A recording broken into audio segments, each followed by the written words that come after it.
You mentioned the deep throwing downfield. Obviously, that ball comes out of the hands of a quarterback. Bo Nix showed up to be the starter, but Jay Butterfield and Ty Thompson have something to say about that. So who's throwing the deep ball the best? And has there been any movement in regards to evaluation there?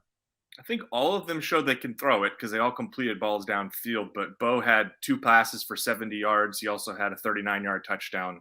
I think he probably is the one where you say he was the most consistent throwing it. Ty Thompson had a couple nice deep throws that were, one was caught, one didn't quite land in the bread basket, and Jay Butterfield also showed the ability to stretch it vertically. So I think all three of them were capable there. Bo probably most consistent, and I think in general, not that there was a massive like difference between Bo Nix and the freshman, but I think you kind of felt the separation there a little bit in the spring game.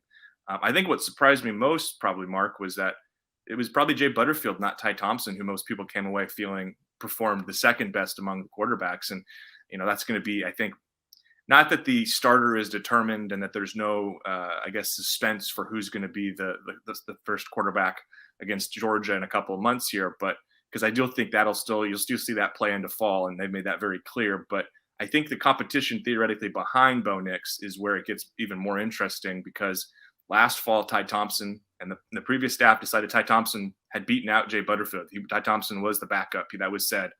I think you go through the spring now, and based upon what we saw throughout camp, and then and especially in the spring game, I think Jay Butterfield's name needs to be discussed a little bit more. And I think there's probably a contingent of the fan base that has sort of shifted its view from, well, gosh, we've got to get Ty Thompson out there, to, is Jay Butterfield actually the second best quarterback on the team? And that's not a conversation I think many were having a couple weeks ago.